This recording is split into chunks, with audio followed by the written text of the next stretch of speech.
তুই মুসা নবী চিনিস? এই মালওয়ানের বাচ্চা, মুসা নবী চিনিস?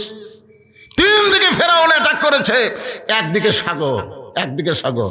আল্লাহ মুসা নবীর জন্য সাগরকে যদি 12 লাইন রাস্তা বানায় দেয়, আমাদের সে আল্লাহ এখন আছে না নাই? জোরে এখন আছে না নাই? আমাদেরকে আল্লাহ সাগর বানাবে রাস্তা, আর তোমরা মালওয়ানের বাচ্চারা ধরবে দেবো, ফেরাউনের মতন সুবরান খাবো। জোরে কোন কথা ঠিক কি? আর একজন বলে আমাদের হাতে পারমাণবিক অস্ত্র আছে, আছে সে আছে। আমি ফেসবুকে স্ট্যাটাস দিলাম, নমরুদের হাতেও আগুনের চুলা ছিল। ধরে কোন কথা ঠিক কি না? নমরুদের হাতেও আগুনের চুলা ছিল, আগুন জ্বালাইছিল, কিন্তু পুড়ানোর ক্ষমতা নমরুদের হাতে থাকে না, পুড়ানোর ক্ষমতা থাকে আল্লাহর হাতে। ধরে কোন কথা ঠিক কি না? নাসরুম মিনাল্লাহি ফাতহুন কারীব ওয়াবাশশিরিল মুমিনিন। আসলে লাগবেই না, ভারত কিছুই করে পারবে না, একটু করতেছে, বুঝলেন? খালি একটু হুঙ্কার মারতেছে। এক সময় বলছিল পেঁয়াজ দেবো না, আলু দেবো না, চিনি দেবো না, আমরা বলছিলাম দরকার নাই। আমরা ফালিয়াবুদু রব্ব হাযাল বাইত আল্লাযী আত'আমাহুম মিন জু'ইন ওয়া আমানাহুম মিন খাউফ। আমরা ওই ঘরের মালিকের গোলামি করব, নামাজ পড়ব, তোমাদের কোনো খাদ্য লাগবে না, রেজেক লাগবে না, আল্লাহ তাআলাই রেজেকের পেরেশানি আমাদের থেকে দূর করে দিবে। ওয়া আমানাহুম মিন খাউফ, তোমাদের পারমাণবিক বোমা, হাইড্রোজেন বোমা আমাদের কোনোই ক্ষতি করতে পারবে না। ইমানদারকে পুরাপুরি নিরাপত্তা আমার আল্লাহ দিয়ে দিবে। জোরে কোন কথা ঠিক কি না? দেখতেছে, জানি ঠিকই, মানি না, মানার দল করি না, যারা মানবার কয় তার খুব দেখবারও পারি না। গাড়ি কিন্তু চলতে চলতে শেরপুর পার হয়ে গেছে। ধরে কোন গাড়ি কি থামে থাকবি? ওই হাত বার করে আবার ঢুকে, এই খালি চুমকা চুমকা ওঠে। কি এক বেজাতির কাছে বসলাম রে, বার করে আর ঢুকাই। ইতিমধ্যে গাড়ির কন্ট্রাক্টর, এই গাড়ি কিন্তু একটা কন্ট্রাক্টর আছে, কন্ট্রাক্টর এসে বলতে গেলে ভাই তোমার কাছে এরকম একটা বেসাইদা লোক বসে আছে, হাত বার করে আর ঢুকাই, তুমি কিছুই কও না, কিছুই তুমি কও না। কয় কি যে কন ভাই, কমপক্ষে 5 বার কছি, কমপক্ষে 5 বার কছি, কমপক্ষে 5 বার আজান দেয় প্রত্যেকটা গ্রামে। কমপক্ষে কতবার দেয় কথা কয় না কেন? 5 বার দেয়, কমপক্ষে 5 বার কছি। ওই প্রতি উত্তরে কয় জানি ঠিকই, মানি না, মানার দল করি না, যারা মানবার কয় তার খুব 2 চোখকে দেখতে পারি না। আমি তখন থেকে নিয়ত করছি আর হাত ভাঙলি ভালো, আর হাত খালি একবার ভাঙ্গুক, তারপর আমার কথার গুরুত্ব বুঝবি।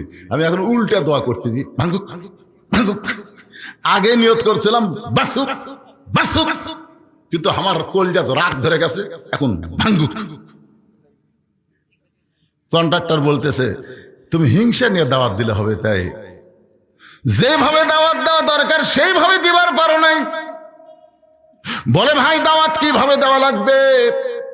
বলে তুমি ডাইরেক্ট দাওয়াত দিছো, ডাইরেক্ট দাওয়াত এখন চলবে না, এখন উদউ ইলা সাবিলি রাব্বিকা বিল হিকমা, জোরে গান সুবহানাল্লাহ, মাউইজাতিল লিল হাসানা, সুন্দর ভাষায় বলা লাগবে। প্রতিদিন বলছে চলো মসজিদে যাই, ওই রাগ করে কয় তুই নামাজ পড়েও যা, আমি না পড়েও তাই। তুই কি আমার সাথে ভালো করে দেখে তোর জমিত কয় মন ধান হচ্ছে, তুই নামাজি 5 ওয়াক্ত নামাজ পড়িস, তোর জমিত কয় মন খবর হচ্ছে? তুই ভাই আমার জমিত তো 12 মন হচ্ছে, আর আমি নামাজ না পড়াই 14 মন পাচ্ছি। কি মনে করছিস? নামাজের কথা কোনো যে খেপে যায়, তখন চিন্তা করতেছে এইভাবে ডাইরেক্ট হবে না, এটা হেল্পারের কথা বলতেছি, কন্ট্রাক্টরের কথা বলতেছি, ও বলতেছে এভাবে হবে না। কিভাবে? তা আপনাদের পাশেই যে বাজার, মনে করেন কি সাবগ্রাম বাজার, তো এই লোকটাকে আপনি দেখতেছেন সাবগ্রাম বাজারে 3টার সময় ঘুরতেছে, ওই বেনামাজি, আপনি দৌড়ে হাত ধরছেন, ভাই এখন কোন নামাজ? তোমার হাত ধরলাম আর তুমি নামাজের কথা কও। আরে পাগলা, তুই তো নামাজ ছাড়া কোনোদিন আমার হাত ধরিস নি। হাত ধরে বলে চল মসজিদে যাই নামাজ পড়ি। আজকে আবার কোন নামাজ? এখন তো কোনো নামাজ নাই। তখন বলে ভাই নামাজের জন্য হাত ধরেনি, আজকে হাত ধরছি তোমার 1 কাপ চা খিলাবো।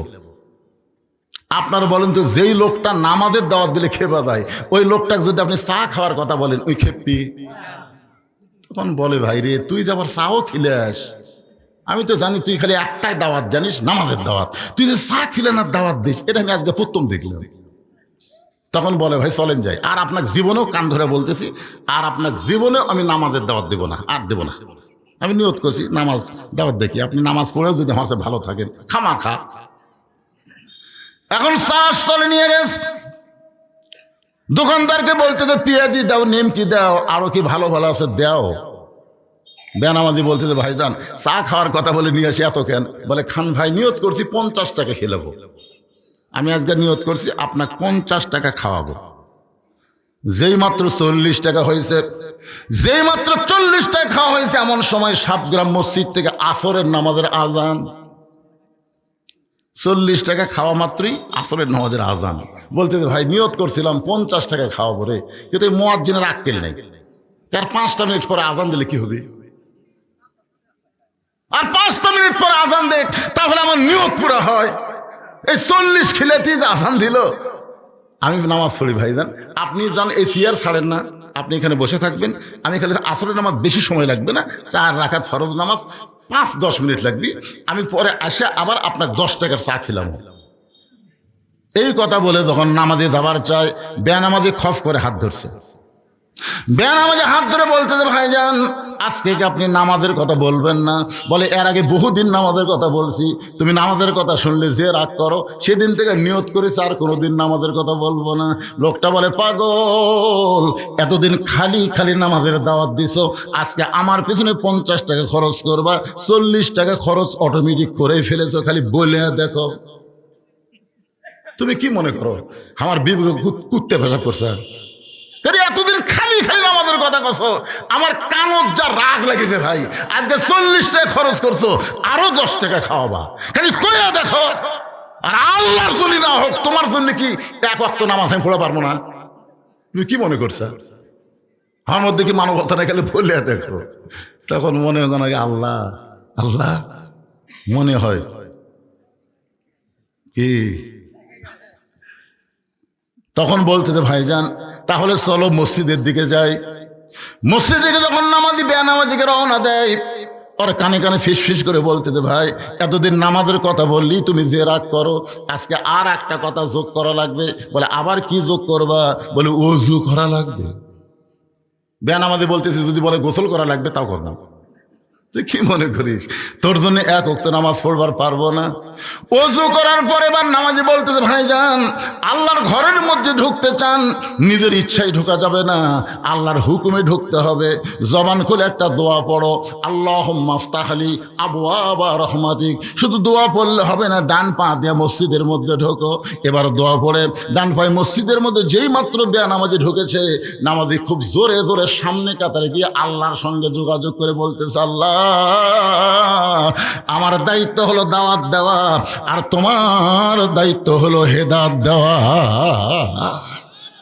আল্লাহ খালি খালি নামাজের কথা বললে গালি খাইছি, খালি খালি কইয়া গালি খাইছি। আজকে এর পিছনে 40 টাকা খরচ করেছি, আরো 50 টাকা খরচ করব। আল্লাহ তোমার বেনামাজি বান্দাকে আমি যেমন করি হোক তোমার মসজিদের মধ্যে ঢুইকা দিছি, এখন তোমার দায়িত্ব হলো হেদায়েত দেওয়া, আমার দায়িত্ব হলো দাওয়াত দেওয়া, বান্দার দায়িত্ব হলো দাওয়াত দেওয়া। ধরে কোন কি দেওয়া? আর আল্লাহর দায়িত্ব হলো হেদায়েত দেওয়া। এখন তোমার দায়িত্ব তুমি পালন করবা কিনা সেটা তুমি চিন্তা করো।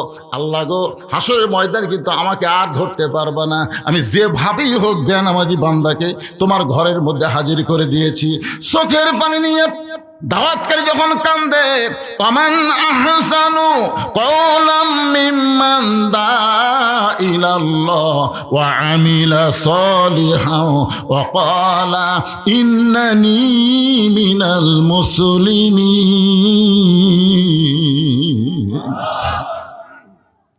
আসরের নামাজ, কোন নামাজ? আসরের নামাজ। এখানে আল্লাহর কাছে বারবার বলতেছে আল্লাহ আল্লাহ আমার কাম কিন্তু শেষ, তুমি তো আমাকে ধরবে আর পারবে না, কারণ আমার দায়িত্বই শেষ। আমার দায়িত্ব হলো দাওয়াত দেওয়া, আর তোমার দায়িত্ব হলো হেদায়েত দেওয়া। এমন দোয়া করা করছে, আপনি বলেন তো দোয়া খালি করছে না কাম করছে? কাম করার পরে তারপরে দোয়া, এ দোয়াটা আল্লাহ কবুল করছে। নামাজ শেষ হয়ে গেলে বলতেছে ভাইজান ভাইজান 10 টাকা কিন্তু বাকি আছে, 40 টাকা খাওয়াছি ভাই, এখনো 10 টাকা বাকি আছে, চলেন যাই। ওই ওঠে না, চলেন ভাই। আরে পাগল, এত বাড়াবাড়ি করিস করে। নামাজি কয় কি রে ভাই, আরে নামাজের মধ্যে যে এমন শান্তি জীবনে কোনোদিন বুঝিনি রে। আপনার বলেন তো নামাজের মধ্যে শান্তি আছে না নাই? কেমন শান্তি! আল্লাহ কেন বললেন ইন্না সালাতি ওয়া নুসুকি ওয়া মাহইয়ায়া ওয়া মামাতি লিল্লাহি রাব্বিল আলামিন। আপনারা বলেন তো নামাজ কার জন্যে? সবাই বলেন, এটা কি আমার কথা না আল্লাহর কোরআনের কথা? নামাজ কার জন্যে? কুরবানি কার জন্যে? বেঁচে থাকা কার জন্যে? মরে যাওয়া কার জন্যে? এখানে আল্লাহ চারটা কথা বলেছেন, এই চারটাই হলো আল্লাহর জন্যে। আমরা অনেক মানুষ কিন্তু নামাজ পড়া জান্নাত চাই, নামাজ পড়া দোয়া করে আল্লাহুম্মা ইন্না নাসআলুকাল জান্নাতা নাউযু বিকা মিনান নার।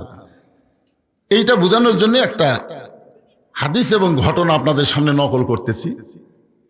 হযরত আলী রাদিয়াল্লাহু তাআলা আনহু ইশার নামাজ পড়ার পরে আল্লাহ রাসূলকে বললেন, ইয়া রাসূলুল্লাহ, এই দুনিয়াতে 10 জনকে জান্নাতের সুসংবাদ দেওয়া হয়েছে। সবাই তো জান্নাত পাবে, নবীর সাহাবীরা সবাই কি পাবে? জান্নাত পাবে। রাদিয়াল্লাহু আনহুম ওয়া রাদু আন যালিকা লিমান খাশিয়া রাব্বা। আল্লাহ কোরআনের মধ্যে বলেছেন রাদিয়াল্লাহু তাআলা আনহু যাদের পিছনে আছে তাদেরকে আল্লাহ শুধু জান্নাতই দিবে না, তাদেরকে বিনা হিসাবে জান্নাত দিয়ে দিবে। জোরে কোন সুবহানাল্লাহ। তাহলে নবীর প্রত্যেকটা সাহাবীরাই কি? এরপরও 10টা কথা আছে না নাই? 10টার কথা আছে না নাই? 1 নম্বর কে আবু বকর, 2 নম্বর হলো ওমর, 3 নম্বর হলো ওসমান, 4 নম্বর হযরত আলী, 5 নম্বর আব্দুর রহমান ইবনে আওফ, 6 নম্বর হলো জুবাইর, 7 নম্বর তালহা, 8 নম্বর সাদ ইবনে আবি ওয়াক্কাস, 9 নম্বর হলো আবু সাইদ, আর 10 নম্বর হলো ওবাদা ইবনুল জাররাহ। এই 10 জনই হলেন আশারে মুবাশশারা। আশারে মুবাশশারা মানে এই 10 জনকে জান্নাতের সুসংবাদ দেওয়া হয়েছে। সুবহানাল্লাহ না কেন? তো হযরত আলী ঈশার নামাজ পড়ার পরে বলতেছি, ইয়া রাসূলুল্লাহ, জান্নাতের সুসংবাদ প্রাপ্ত 10 জন সাহাবীর মধ্যে আমি আছি।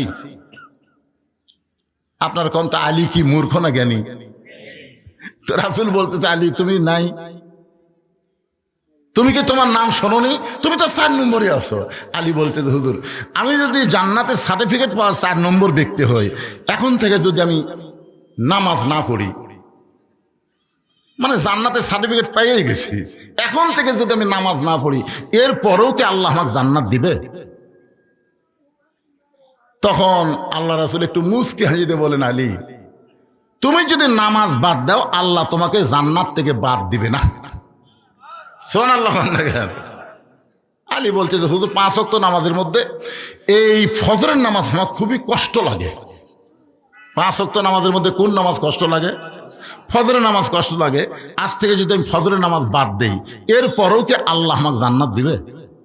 আল্লাহ রাসূল বলে, আলী শুধু ফজর বাদ না, তুমি সব যদি বাদ দাও এরপরে আল্লাহ তোমাকে জান্নাত থেকে বাদ দিবে না।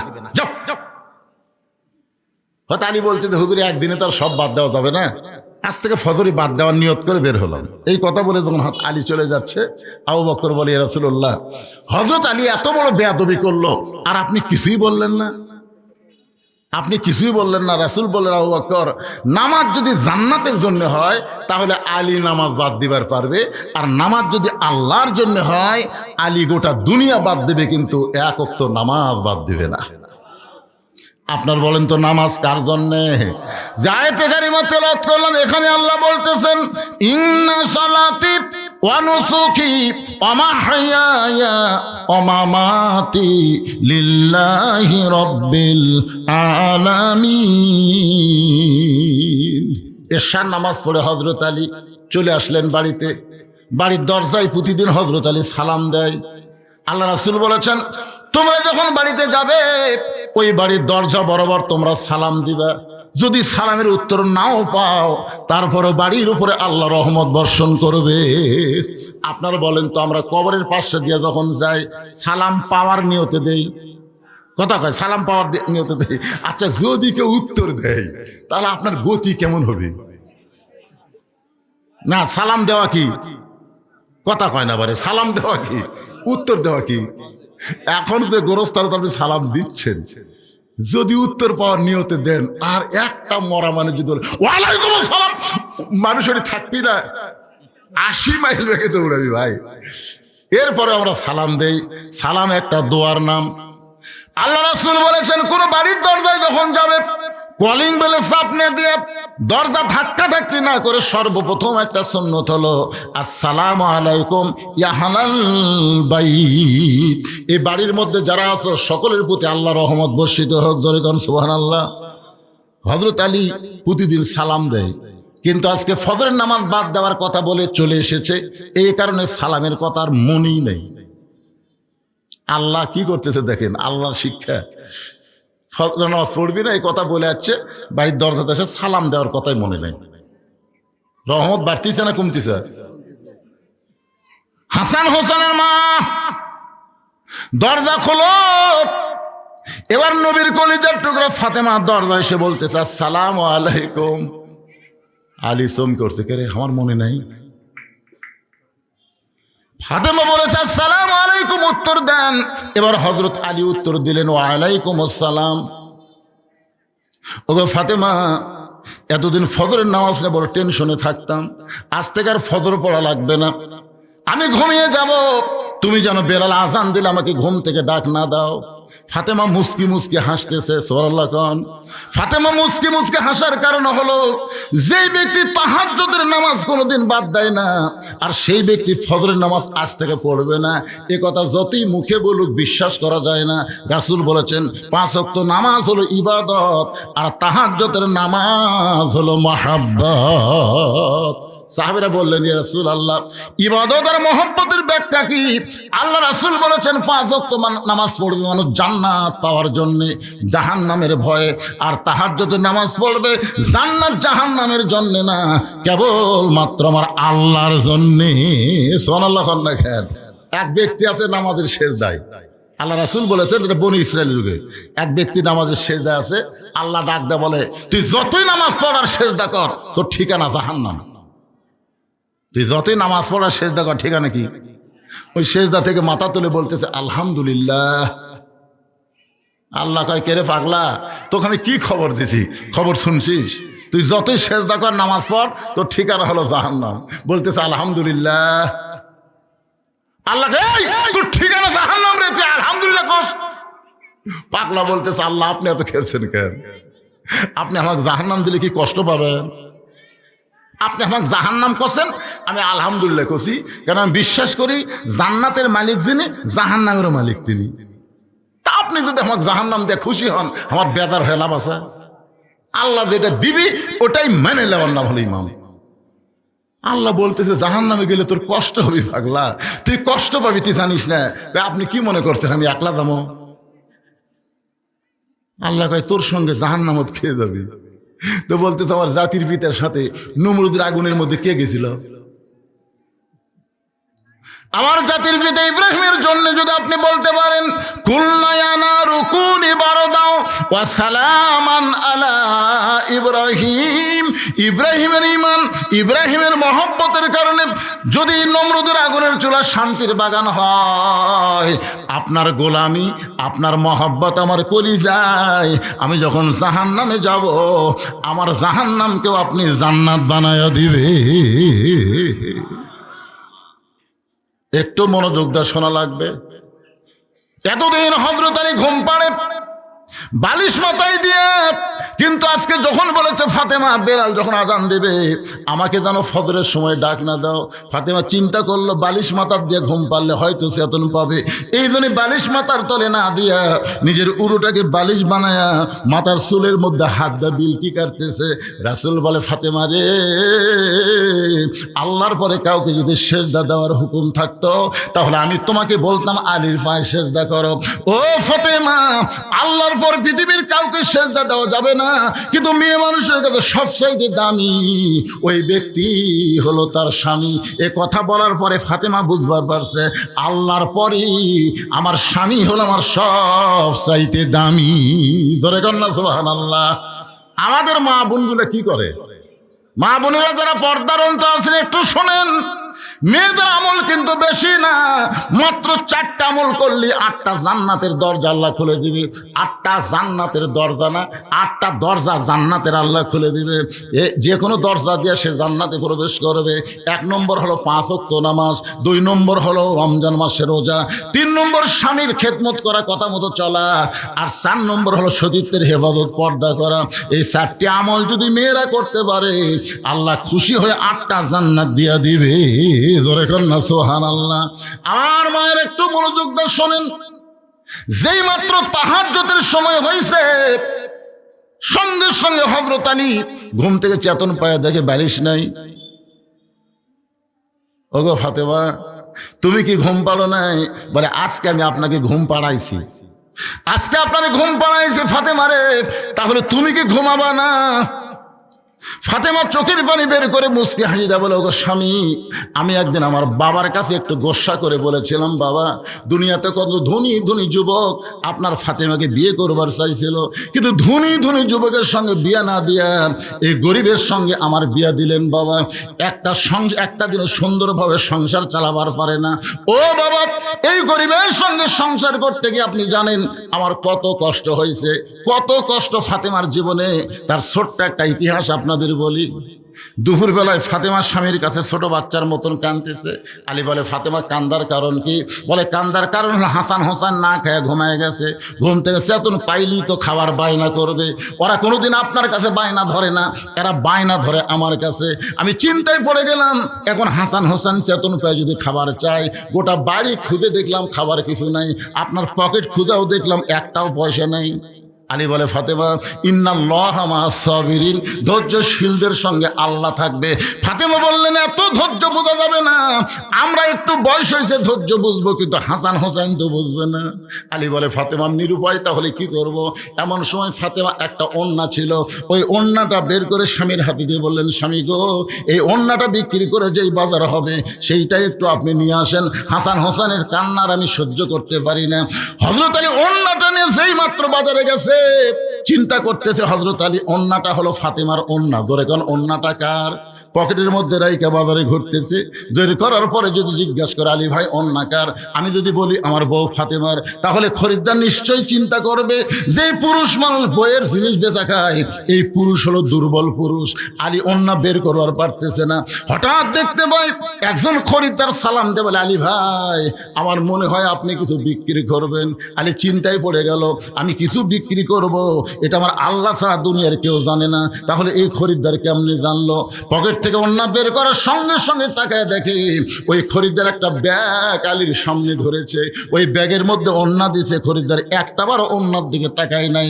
হযরত আলীর হাতে 6টা দিরহাম দিয়া ওই খরিদ্দার যখন চলে যায়, হযরত আলী 6টা দিরহাম নিয়ে বাজারের দিকে দৌড়ায়। খাদ্যের দোকানে গিয়ে বলে, ভাইজান 6টা দিরহামের যে খাবার হবে তাড়াতাড়ি টোপলা করে দাও, আমার হাসান হোসেন যদি ঘুম থেকে চেতন পায় ওরা কিন্তু ক্ষুধার জ্বালায় মায়ের কাছে বায়না ধরবে, দাও তাড়াতাড়ি খাবার দাও। দোকানদার 6টা দিরহামের টোপলা করে যখন হযরত আলীর হাতে দিবার চায়, এমন সময় একজন ফকির আলীর সামনে দাঁড়ায় বলে, আলী রে, আজকে 3-4 দিন হলে আমার বাড়িতে কোনো খাবার নাই, আল্লাহর হস্তে যদি পারো তাহলে আমাকে একটু খাবার দাও। আলী চিন্তায় পড়ে গেল, 6টা দিরহাম দিয়ে বাচ্চাদের জন্য খাবার নিব, আর এমন সময় ফকির আমার সামনে, আমি কি করব? আল্লাহর কোরআন বলতেছে, আম্মা সাইলা ফালা তানহার, আলী রে সাইলকারীকে খালি খালি ফিরাস না। চিন্তায় পড়ে গেল হযরত আলী, 1টা দিরহাম সাইলকারীকে দিব আর 5টা দিরহাম নিয়ে খাবার নিয়ে বাড়ি যাব। এই চিন্তা যখন করতেছে এমন সময় আল্লাহর কোরআন বলে, ওয়ামা তুনফিকু মিন শাইইন ফি সাবিলিল্লাহি ওয়াফা ইলাইকুম ওয়া আনতুম লা তুজলামুন। আলী, ফকিরকে যদি 1টা দিরহাম দেস আল্লাহ তোকে দুনিয়াতে 10টা দিরহাম দিবে, ফকিরকে যদি 2টা দিরহাম দেস আল্লাহ তোকে 20টা দিরহাম দিবে। ওয়াফা ইলাইকুম, তুই যদি ফকিরকে 6টা দিরহাম দেস আলী, আল্লাহ তোকে দুনিয়াতে 60টা দিরহাম দিয়ে দিবে। হযরত আলী টোপলাওয়ালাকে টোপলা ফেরত দিয়ে ওই 6টা দিরহাম যখন ফকিরকে দেয়, মনে মনে বিশ্বাস করে আল্লাহ তাকে 6টা দিরহাম দিবে। দোকানদার বলতেছে, আলী ভাই তাহলে টোপলার খবর কি? বলে, টোপলা দিয়ে আমার চলবে না, তুমি 2 বস্তা খাবার প্যাকেট করো। বিশ্বাস করেছে কাকে? আরো জোরে বলেন। দোকানদারকে 2 বস্তা খাবার প্যাকেট করে করার কথা বলে হযরত আলী বাজারের মধ্যে ঘুরতেছেন। এমন সময় দেখতে পায় রাস্তা দিয়ে এক ব্যক্তি উট নিয়ে আসতেছে। আলীরে সালাম দেয়, আলী ভাই অজাতা বাজারে ঘুরতেছেন, উটটা কিনবেন নাকি? আলী বলতেছে, একটা পয়সাও তোমার পকেটে নেই, উটটা কেমনি কিনবো? উটওয়ালা বলতেছে, 100 দিরহামই বাকি, এটা উটটা কিনেন, বিক্রি করে আপনি টাকা দেবেন, এটাও কি পারবেন না? হযরত আলী 100 দিরহাম বাকিতে উটটা কিনে যেই মাত্র উটের বাজারে গেছে, চারিদিক থেকে খরিদ্দার দৌড়ে এসে বলে, আলী ভাই কবে থেকে উট ব্যবসা শুরু করলেন? আপনি হলেন আল্লাহর নবীর শিক্ষামন্ত্রী। জোরে কান সুবহানাল্লাহ। নবী যখন মদিনার প্রেসিডেন্ট ছিলেন ওই সময় হযরত আলী হলেন শিক্ষামন্ত্রী, আবু বকর হলেন ধর্মমন্ত্রী, ওমর ফারুক হলেন আইনমন্ত্রী, আর ওসমান গনি হলেন অর্থমন্ত্রী। জোরে কান সুবহানাল্লাহ। আলী উটের বাজারে উট বিক্রি করতেছেন। চারিদিক থেকে সমস্ত খরিদ্দার যখন আলীর চেহারার দিকে তাকায় চিন্তা করে এত দামি মানুষ উট বিক্রি করতেছে।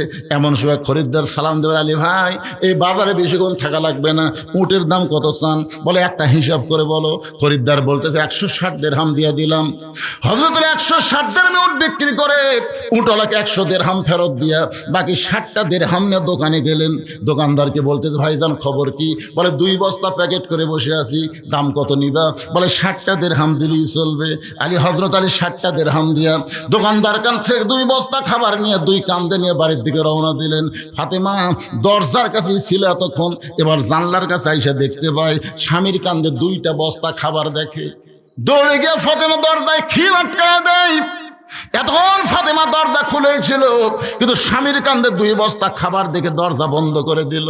আলী দরজায় সালাম দেয়। ফাতেমা ওয়ালাইকুম আসসালাম বলে বলতে, স্বামী গো একটা ওন্না বিক্রি করার টাকা দিয়ে বড় জোর 1 টোপলা খাবার হবে, আপনি 2 বস্তা খাবার কোথায় পাইলেন? যতক্ষণ না বলবেন ততক্ষণ কিন্তু দরজা খুলবো না।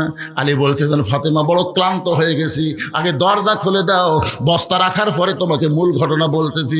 ফাতেমা বলতেছে, আগে বলেন তারপরে দরজা খুলবো। আলী বলতেছে, আগে খোলো তারপরে বলবো। ফাতেমা বলতে, স্বামী গো আপনি কি মনে করছেন একটা ওন্না বিক্রি করার টাকা দিয়ে বড় জোর 1 টোপলা খাবার হবে, আর আপনি 2 বস্তা খাবার নিয়ে এসে দরজা খুলতে বলবেন? আমার হাসান না খাইয়া মরবে, 2 বস্তা কোথায় পাইলেন? যতক্ষণ না বলবেন ততক্ষণ আমি দরজা খুলবো না। প্রত্যেকটা মেয়ে মানুষ যদি ফাতেমার মতন ঘরের বউ হইতো তাহলে বাংলার কোন স্বামী দুর্নীতি করার সাহস পাইতো না। জোরে কোন কথা ঠিক কিনা? কোথায় 2 বস্তা পেলেন? অন্য বিক্রির টাকা দিয়ে বড় জোর 1 টোপলা খাবার হবে, যতক্ষণ না বলবেন দরজা খুলবো না। আলী চিন্তা করে কি বইয়ের কাছে আমি পরাজয় হবো নাকি? এমন সময় আল্লাহর কোরআন বলতেছে, আর রিজালু কাওয়ামুনা আলান নিসা, পুরুষ কোনোদিন নারীর নিচে যাবে না, পুরুষ থাকবে উপরে, নারী থাকবে নিচে। ধরে কোন সুবহানাল্লাহ। হযরত আলী খাবার 2 বস্তা নিয়ে আল্লাহ নবীর দরবারে গেলেন। ফাতেমা দরজা না খোলার কারণে নবী তখন বসেছিলেন, নবী উঠে দাঁড়িয়ে গেলেন। একটু জোরে জোরে নবী এসে আলীর কাঁধ থেকে 2 বস্তা নামাই নিলেন, কপালে একটা চুমা দিলেন। ধরে কান সুবহানাল্লাহ। আলীর কাঁধ থেকে 2টা বস্তা নামাই নিয়ে কপালে একটা চুমা দিলেন। আলীর মুখের দিকে তাকায় নবী বলে, আলী মুখটা গোমরা করে আছো কেন? আলী মুখটা গোমরা করে আছো কেন? বলে, ইয়া রাসূলুল্লাহ আপনি এত ভালো, কিন্তু আপনার মেয়েটা ভালো না। রাসূল বললেন, কি বললি? হুজুর আপনি কত ভালো। বসা মানুষ দাঁড়িয়ে গেলেন, সেখান থেকে আবার চলে এসে আমার কাঁধ থেকে 2 বস্তা নামাইলেন, আমার কপালে চুমা দিলেন, আপনি কত ভালো। আর 1 ঘন্টা হয়ে গেল দরজার দাঁড়িয়ে আছি, 2 বস্তা কোথায় পাইছি এটা না বললে দরজা খুলবে না। আমি ওয়াদা দিলাম আগে দরজা খোলো তারপরে বলবো। বলে না, আমি রাগ করে আপনার কাছে আইছি। আলী বলতেছে, নবী বলতেছে, আলী তুমি আসনি, আমার মেয়েই তোমাকে পাঠিয়ে দিছে। জোরে কান সুবহানাল্লাহ।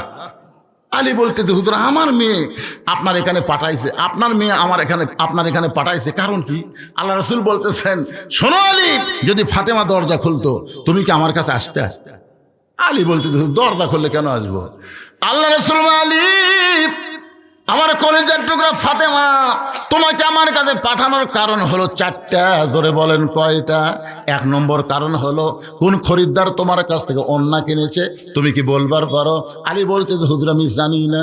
রাসূল বলে, আলী কোন ফকির তোমার কাছে ভিক্ষা চাইছে, তুমি কি বলবার পারো? আলী বলতেছে ইয়া রাসূলুল্লাহ আমি জানি না। রাসূল বলে আলী কে তোমার কাছে উট বিক্রি করলো তুমি কি বলতে পারো? আলী বলতেছে ইয়া রাসূলুল্লাহ আমি জানি না।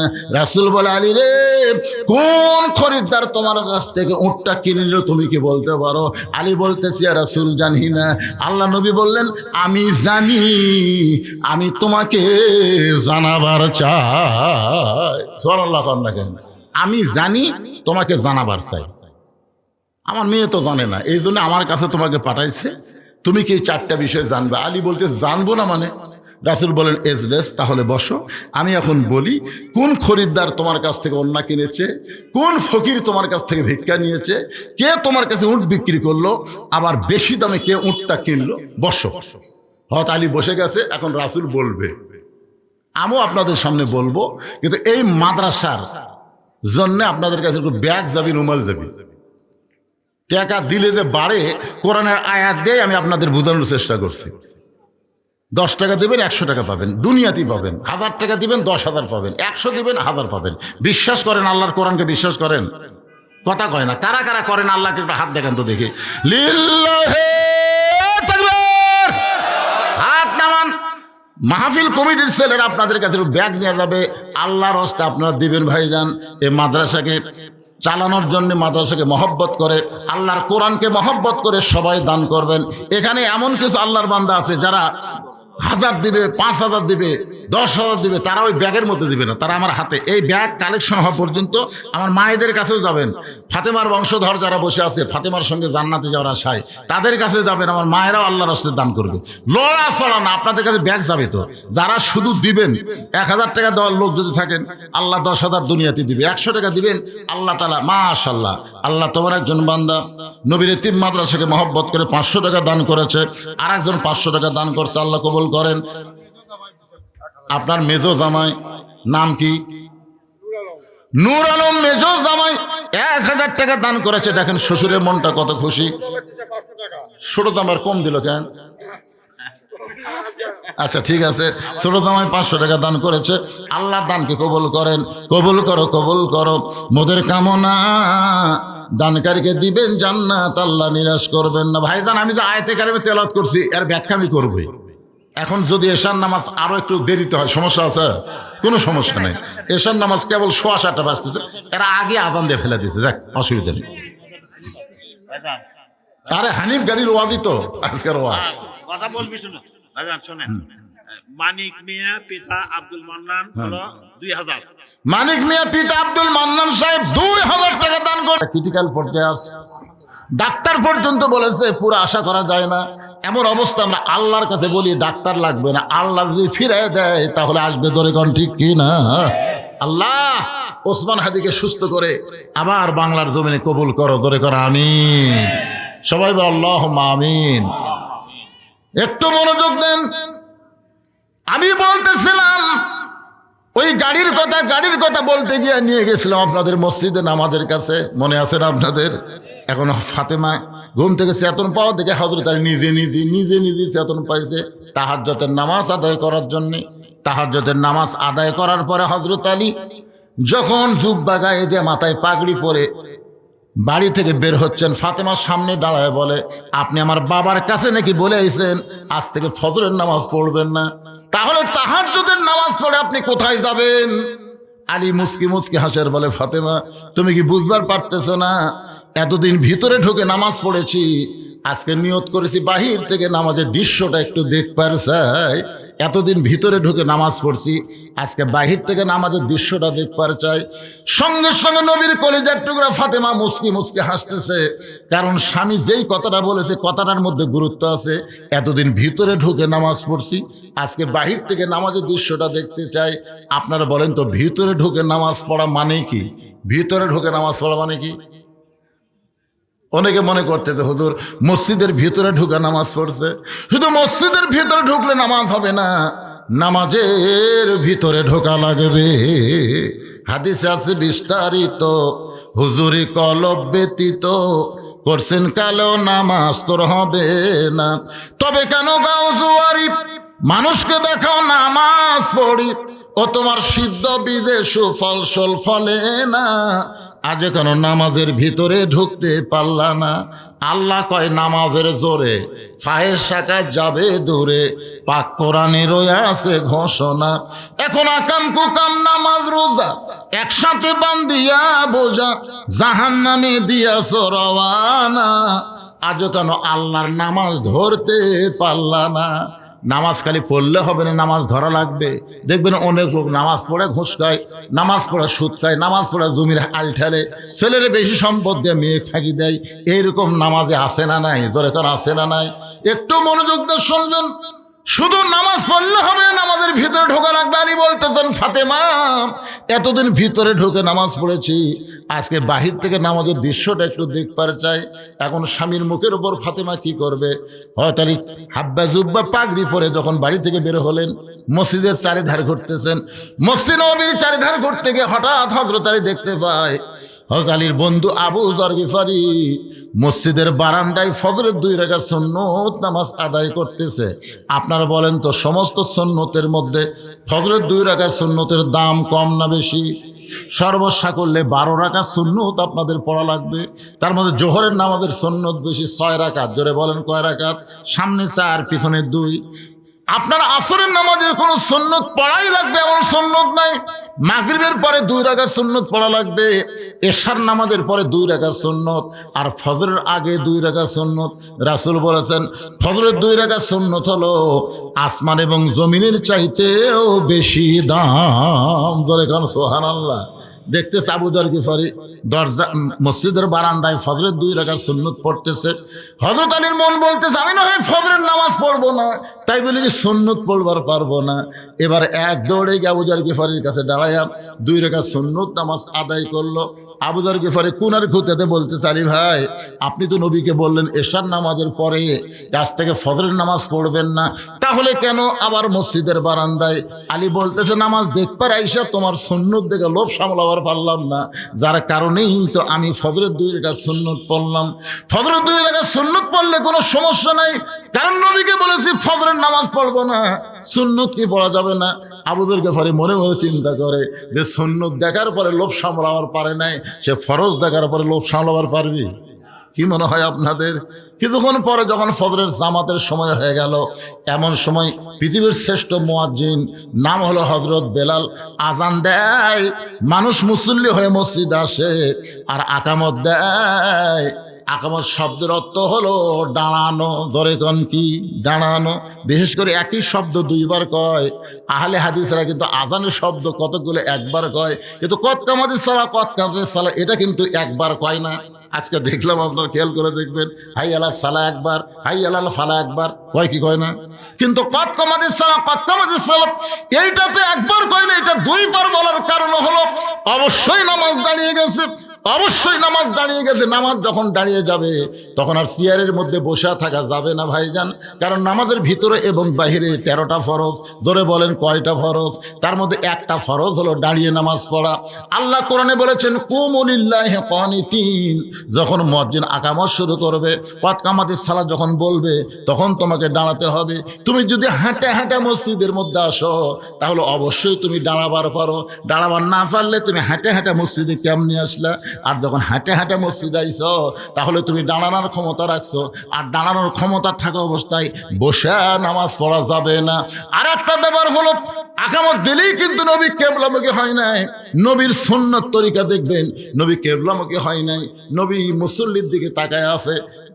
মুয়াজ্জিন আকামত দিচ্ছে কিন্তু আল্লাহ নবী মুসল্লির দিকে তাকায় আছে। তাকানো থাকার কারণ হলো কে কোথায় কিভাবে দাঁড়ায় এটা রাসূল পরখ করে দেখতে চাও। বকর তুমি সবচাইতে সুন্দর ফর্সা মানুষ, তোমার কাছে বেলালকে দাঁড়ান নাও। ও লম্বা মানুষ, তোমার কাছে খাটো দাঁড়াবে।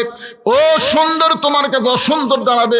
ধনীর কাছে গরিব দাঁড়াবে, এসপির কাছে চৌকিদার দাঁড়াবে, নেতার কাছে চামচা দাঁড়াবে, প্রধানমন্ত্রীর কাছে ফকিরও দাঁড়াবার পারবে। এটা আর কোনো জায়গায় না হলেও আওয়ামী লীগ, বিএনপি, জাতীয় পার্টি, জামাত মসজিদের মধ্যে যখন ঢুকবে তখন এক এক দল এক এক কাতার হবে না, সব দল ভাঙ্গে এক কাতার হওয়া লাগবে। তুমি বাড়িতে নামাজ পড়লে 1 গুণ সওয়াব পাইবা, কিন্তু মসজিদে যখন নামাজ পড়বা তখন আল্লাহ তোমাকে 27 গুণ সওয়াব দেবে। এই 27 গুণ সওয়াব পাওয়ার গেলে তোমাকে কাতার সোজা করে নামাজ পড়া লাগবে। তুমি যদি মসজিদের মধ্যে ঢুকে হ্যাঁকা বেঁকা করে কাতার করো, তাহলে কিন্তু 27 গুণ সওয়াব থেকে বঞ্চিত হবা। এজন্য পায়ের গোড়ালির সঙ্গে গোড়ালি মিল করে তোমাকে দাঁড়াতে হবে।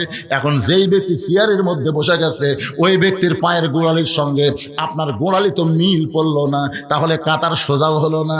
আর কাতার যদি সোজা না হয় তাহলে 27 গুণ সওয়াব থেকে আপনি বঞ্চিত হয়ে গেলেন। এখন হয়তো বলবেন, হুজুর কোনো অসুস্থ মানুষ, কোনো দুর্বল মানুষ যে দাঁড়াবার পারে না, সে যদি চেয়ারত বসে নামাজ পড়ে তার নামাজ কি হবে না? ওটা সৌদি আরবে হবে। যারা হজ করবার গেছে তাদের তো সৌদি আরবে বাড়ি নাই, ওইখানে সে পারবে। আর সৌদি আরবে কাবাকে লক্ষ্য রেখে নামাজ পড়লেই হবে, কাতার সোজা করার কোনো দরকার। এই জন্য সৌদি আরবে চেয়ারত বসে অসুস্থ মানুষের হবে। কিন্তু বাংলাদেশে লা ইউকাল্লিফুল্লাহু নাফসান ইল্লা উসআহা, আল্লাহ কোরআনে বলেছে তোমার কষ্ট হবে, এমন কিছু আমি আল্লাহ তোমাকে চাপাই দেই নাই। তুমি যৌবন বয়স সরকারি চাকরি করছো, আলহামদুলিল্লাহ। বুড়া বয়সের চাকরি করা লাগবে না। বুড়া বয়সে তোমাকে পেনশন দেওয়া হবে। পেনশন মানে বসে থেকে তুমি বেতন পাবা। যারা যৌবন বয়সে 5 ওয়াক্ত নামাজ জামাতে আদায় করেছে, বুড়া বয়সে তাদের কষ্ট করে নামাজ মসজিদে জামাতের সঙ্গে পড়া লাগবে না। সে যেখানেই নামাজ পড়বে আল্লাহ পেনশনের সওয়াব দিয়া দিবে। কিন্তু যখন হচ্ছে চামড়া ঢিল, তখন দিছে আল্লাহর সাথে মিল, মানে যৌবন বয়সে দেয়নি। রাসূল কি বলেছেন? 7 বছর থেকে নামাজের তালিম দাও, 10 বছর থেকে জোর করে ধরাও। কারুবাড়ি করে ধরাও না, জোর করে। কথা কন না কেন আপনারা? জোর করে ধরাও। যেই ব্যক্তি 10 বছর থেকে 5 ওয়াক্ত নামাজ জামাতে আদায় করছে, যেই ব্যক্তি সরকারি বয়স থেকে সরকারি চাকরি করছে, 7 বছর হওয়ার পরে সরকার দেখে আর কানে ঠিক মতো শোনে না, কলম ধরলে থরথর করে কাঁপে, চোখে ঠিক মতো দেখে না, চশমা লাগে ইনকে করে দেখে, তো সরকারের দয়া হচ্ছে। দয়া হয় বলতে, বাবা তোকে আর চাকরি করার, এই কান্দিস কা, আমি কথা শেষ করছি। যেই কানবার ধরে, পাগলা তুই বসা থেকে পেনশনে বেতন পাবো, তুই যৌবন হামাক দিছু, যৌবন সরকার দিছি, বুড়া বয়সে তোর বিপদ নাই তো? তোর সব দায়িত্ব সরকার নিবি। তো সরকার যদি যৌবন বয়সে সরকার দিলে দায়িত্ব নেয়, তা আল্লাহ নিবি না? এর কথা কেন আল্লাহ নিবি না?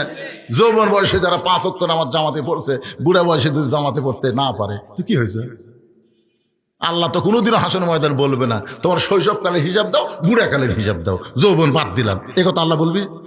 আল্লাহ বলবি শৈশবকাল লাগবি না, বুড়াকালও দরকার নেই, তাহলে যৌবনের হিসাব দিয়ে জান্নাতে যাও।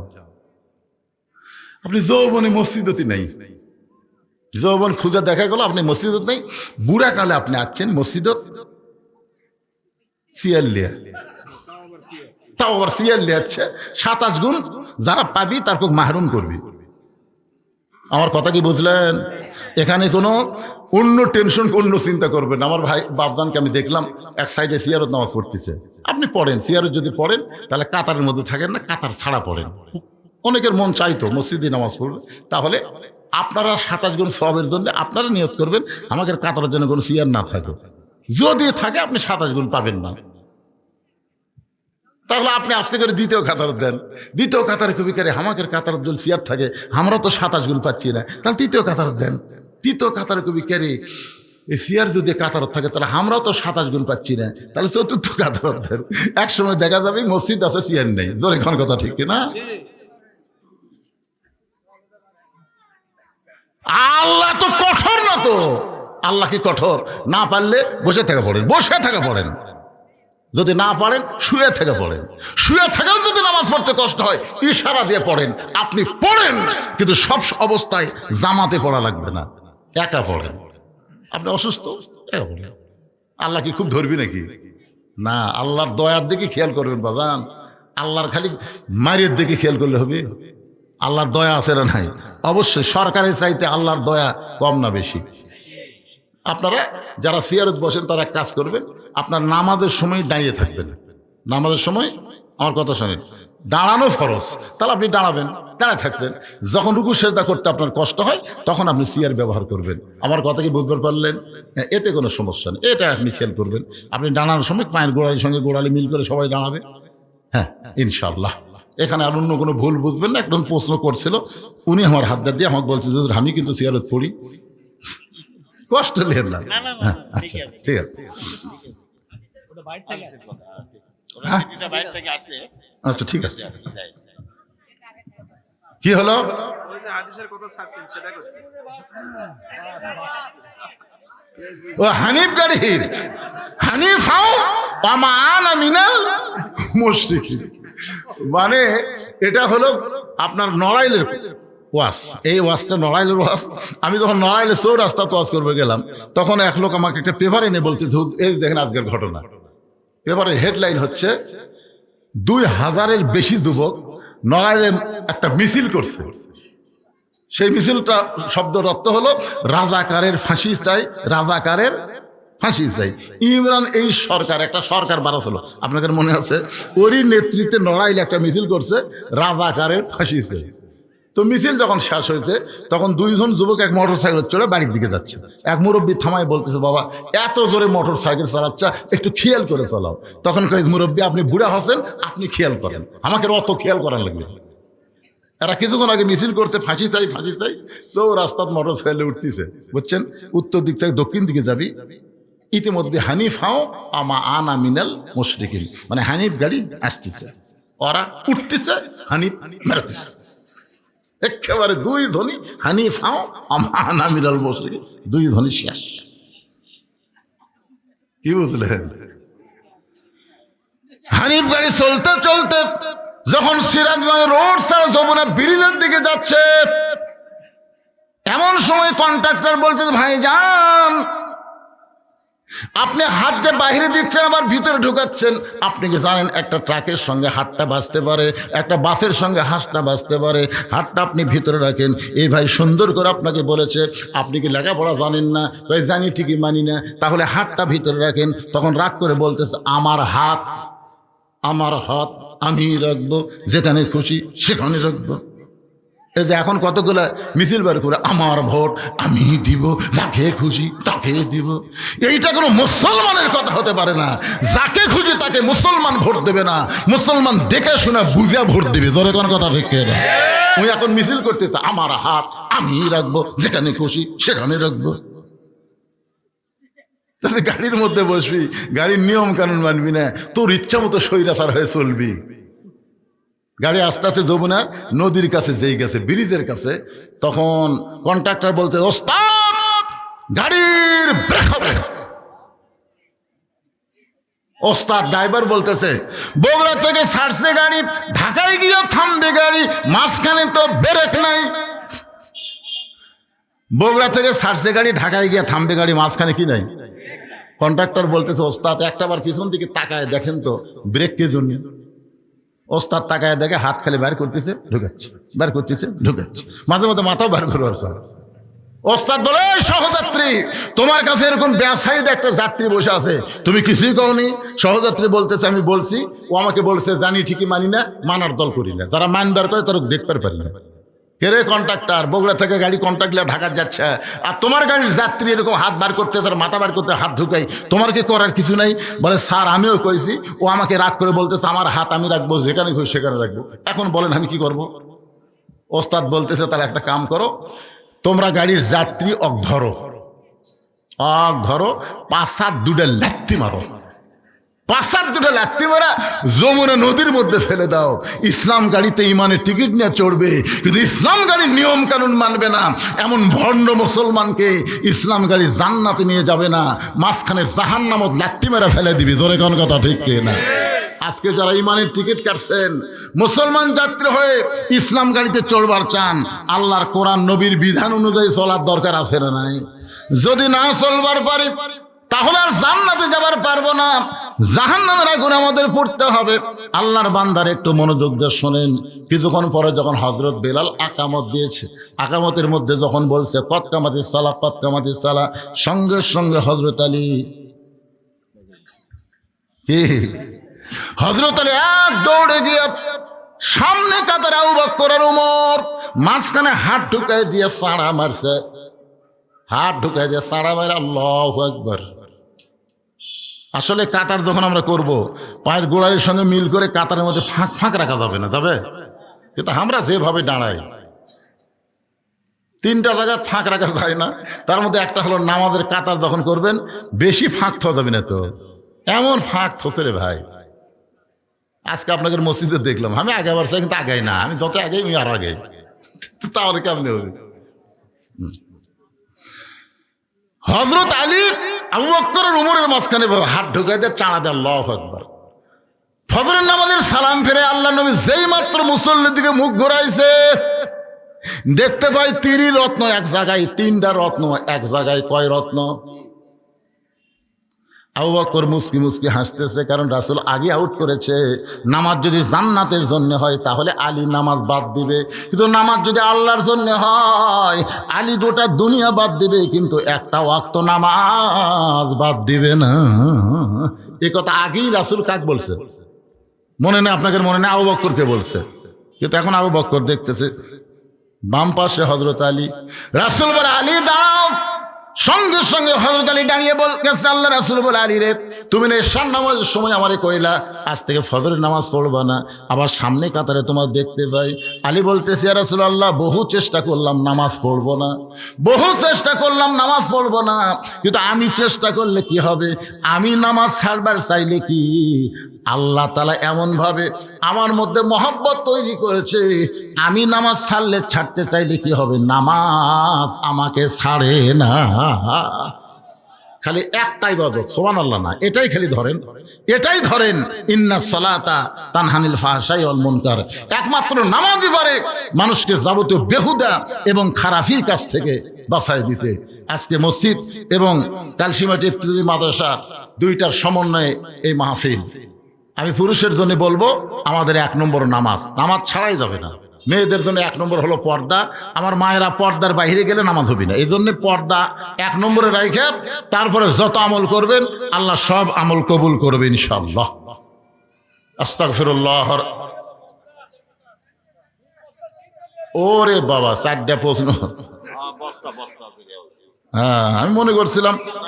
ভুলে গেছে, হ্যাঁ, ভুলে গেছে, বলেনি। আচ্ছা ঠিক আছে। বস্তা আল্লাহ রাসূল বলে, আলী, যে খরিদ্দার তোমার কাছে অন্যায় করলো তুমি কি তার চেনো? আলী বলতেছি, ইয়া রাসূলুল্লাহ, আমি চিনি না। রাসূল বললেন, তোমার বিবি আমার কলিজার টুকরা ফাতেমা পর্দানিশী।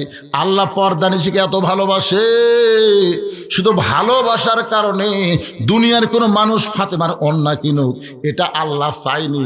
একটা ফেরেশতাকে খরিদ্দার বানায়া তোমার কাছ থেকে অন্যায় কিনে এই অন্যটা আল্লাহ জান্নাতের মধ্যে যত্ন করে রাইখা দিয়েছে। আলী, ফেরেশতা তোমাকে 6টা দিরহাম দিল, আর তুমি 6টা দিরহাম নিয়ে গেলে খাবার দোকানে। তুমি যখন খাবার নিয়েছো এমন সময় আল্লাহ বলতেছেন, লিয়াবলুয়াকুম আইয়ুকুম আহসানু আমালা। আমি আল্লাহ আলীর সবচাইতে উত্তম সুন্দর আমলের পরীক্ষা করব।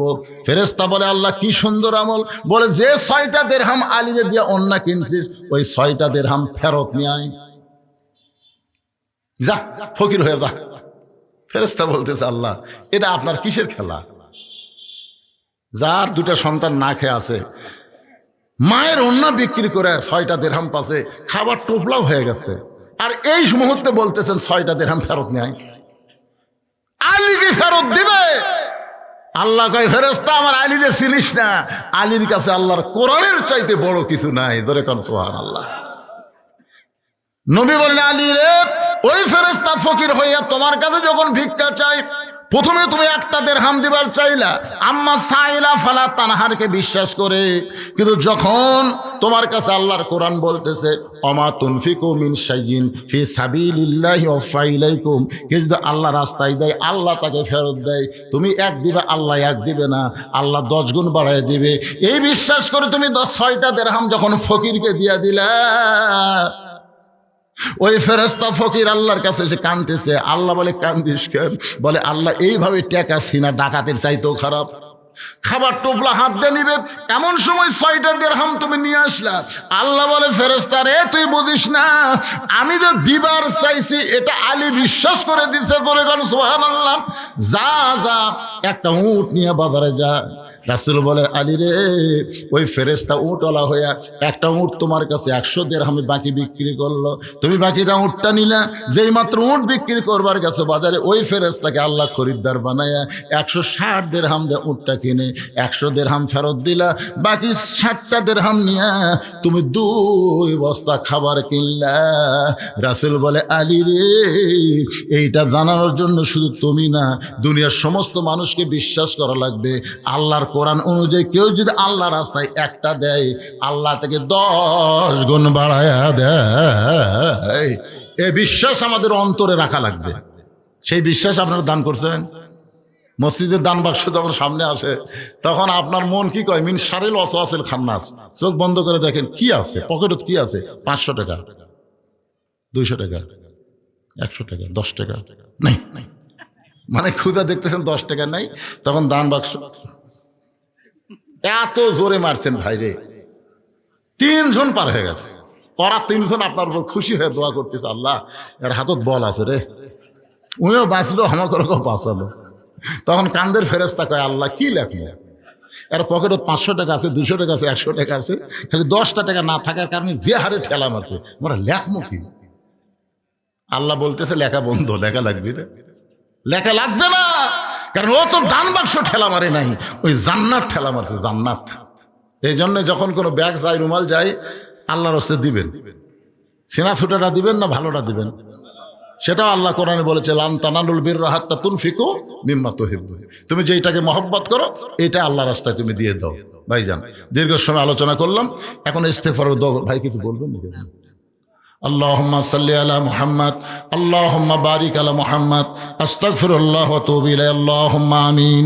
আয় আল্লাহ তাআলা, সেই মাগরিবের নামাজের পর থেকে দীর্ঘ সময় পর্যন্ত তোমার বান্দা বান্দিরা আরামের বাড়ি বাদ দিয়া, আল্লাহ এখন পর্যন্ত রাতের খাওয়া দাওয়া হয় নাই, সব কিছু বাদ দিয়ে তোমার মহব্বতে কোরআন হাদিস আলোচনা শোনার শেষে আমি গুনাহগারের সঙ্গে রহমতের দরজায় ফকির হয়ে দোকানে হাত তুলেছে।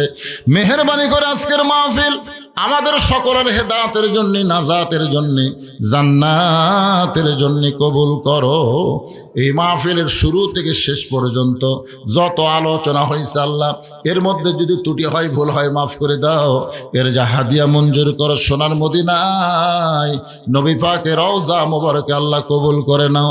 তামাম আম্বিয়াই কেরাম, আসহাবে কেরাম, তাবিঈনে কেরাম, তাবা তাবিঈনে কেরাম, আমরা যারা হাত তুলেছি, আমাদের জনম দুখুনি মা, দরদের বাবা যাদের কবরে গেছে, সকলে বলেন রব্বি রাহমহুমা কামা রব্বায়ানি সগীরা।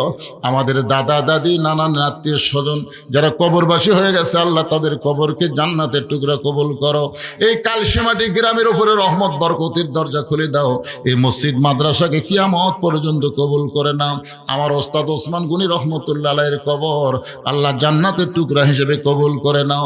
ও মাবুদ, মা বোনদেরকে পর্দানিশি কবুল করো। আমাদের মধ্যে আমরা যারা অসুস্থ অবস্থায় আছি, আল্লাহ সবাইকে সুস্থতার নিয়ামত দান করো। শুধু কোরআনের ওয়াজ শুনবো না, আগামীতে বাংলার জমিনে কোরআন দিয়ে চলতেছে, এই দৃশ্য আমাদের সবাইকে দেখার তৌফিক দিয়ে দাও আল্লাহ। আমি গুনাহগার বলে দোয়া ফিরাই দিও না আল্লাহ। আজকের মাহফিলের সম্মানিত সভাপতি অসুস্থ মানুষ, তাকে সুস্থতা দান করো, তার হায়াতে তাইবা দান করো। আজকের মাহফিলের সহসভাপতিকে আল্লাহ তুমি কবুল করো। প্রধান অতিথি যুবক মানুষ, তাকে কবুল করো। আমার ডিলু ভাইকে আল্লাহ তুমি কবুল করো। অনেক বিশেষ অতিথি এসেছে আল্লাহ, তাদের সকলকে আল্লাহ তুমি কবুল করে নাও আল্লাহ। আলেম ওলামা আমার সঙ্গে হাত তুলেছে আল্লাহ, যার 2 হাত পছন্দ হয় সেই 2 হাতের ওসিলায় আজকের মাহফিলকে কবুল করো। যেদিন আমাদের মৃত্যু হবে, দিনটা যেন জুমার দিন হয়, মাসটা যেন রমজান মাস হয়, ইমানের সাথে ইজ্জতের সাথে দুনিয়া থেকে বিদায় নেওয়ার কালে আমাদের জবানে জারি করে দিও লা ইলাহা ইল্লাল্লাহু মুহাম্মাদুর রাসূলুল্লাহ সাল্লাল্লাহু আলাইহি সাল্লাম। আসসালামু আলাইকুম ওয়া রাহমাতুল্লাহি ওয়া বারাকাতুহু।